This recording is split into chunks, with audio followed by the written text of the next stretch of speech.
when you're over the road, a $500 oil change is pretty expensive when you can do it for 100.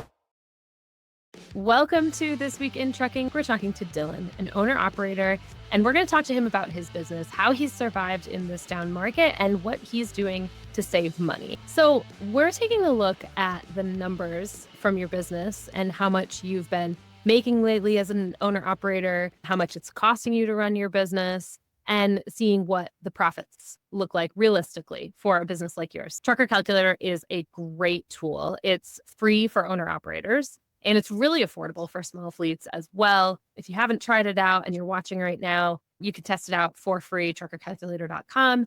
And so I just wanted to start out by seeing how much money are we actually spending on this business. So first off, the truck payment. This is broken down by week. So I have here that the truck payment is about $350 per week. I assume then that's about $1,400 a month. Can you talk about, you said it's a box truck. Can you talk a little bit more about your truck? When did you buy it? And what does this payment look like compared to something that someone would maybe get today? Yep. So I bought this truck in July of 2022 and it cost $75,000. I think it was like a 6% interest rate then, but all my bank wanted to do was a 1-year balloon note. And then after a year, we refinanced out for a 5-year note. And so my payments have been around $1,400 a month, like $375, $1,500 between interest and everything. Yeah. And so it's about $350 a week. And then my insurance is also, it's about $13,000 a year, almost $14,000 a year. So it's about $350 a week as well. And so altogether, I've got just a fixed cost of around $700 a week for truck and insurance. So whether my truck drives or not, I owe $350 a week. I noticed you added a driver salary here, 55 cents per mile. Is that what you set aside? So you said that you had driven the truck before. Is that something that you set aside for your salary, or is there someone else driving the truck that you set that aside for? That's what I pay my driver. That's also what I paid myself. I don't know. You drive down the road and you see all the big trucks and they advertise between 50 and 60 cents a mile. Yeah. And so I settled it 55 cents a mile for myself. Is my son-in-law driving the truck? I'll take care of him as well. And when you're driving, so at 60 miles an hour, 55 cents a mile is around $33 an hour. At 75 miles an hour, 55 cents a mile is up to closer to around $42 an hour. Yeah. So it's a pretty good salary. When I saw that you got 9.9 miles to the gallon as your fuel economy, I was like, whoa, that's not right. That can't be right. But then I realized that it's a box truck. It's a smaller vehicle, so it will get a better miles per gallon. Is that pretty standard for a box truck, do you think, from what you've talked to other box truck owner operators with?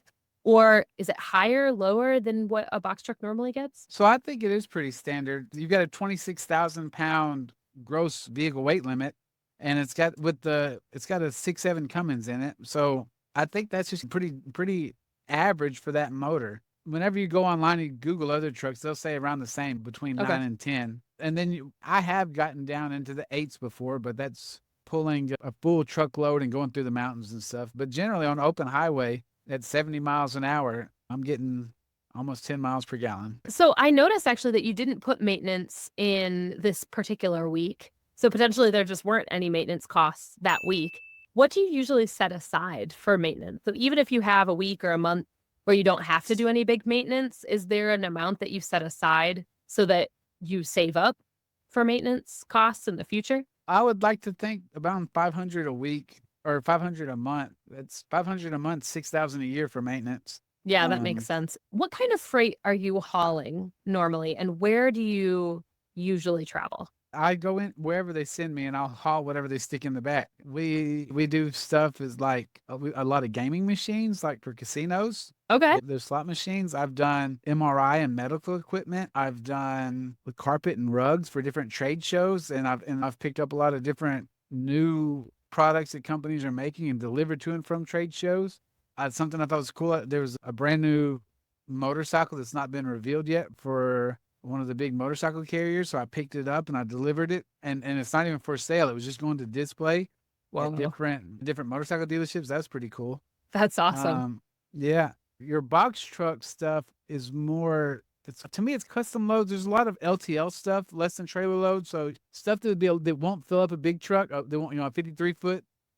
There's also a lot of like little stuff. I've done One time I was in Idaho and I picked up 3 boxes that weighed less than 100 pounds. And I picked it up at the Air Force Base and it was airplane parts. And I delivered it to Sacramento, California. And it paid pretty good. And it was just 3 little boxes that fit in the front corner of my truck. Wow, that's wild. Yeah, so you grossed $4,150 and it says you drove about 2,465 miles, which comes out to 168 per mile. This was the first or the second week of June, I believe. And in the first 2 weeks of June, the spot market was pretty rough for most people. My advice would be really to understand the truck and get a feel for it because your maintenance is very important. Your physical assets, and you've got to learn how to take care of it and figure out some of the stuff you can do on your own. An oil change at one of these big over the road places, it could cost $500 whenever you could pull into a Walmart or something and buy all your own stuff and you can change the oil in 30 minutes yourself for $100. But really just figure out some of the stuff you can do and be hands-on because this is your business and you've really got to own it. And sometimes you got to get your hands dirty and do the stuff. But when you're over the road, a $500 oil change is pretty expensive when you can do it for $100. Yeah, totally. Who wouldn't want an extra $400 in their pocket? I know it. For 30 minutes. Totally. But Really appreciate your transparency in showing us what kind of rates per mile you're getting and what you're spending on your business. I think this is going to help a lot of people. I hope so. And I'm glad I could help. Awesome.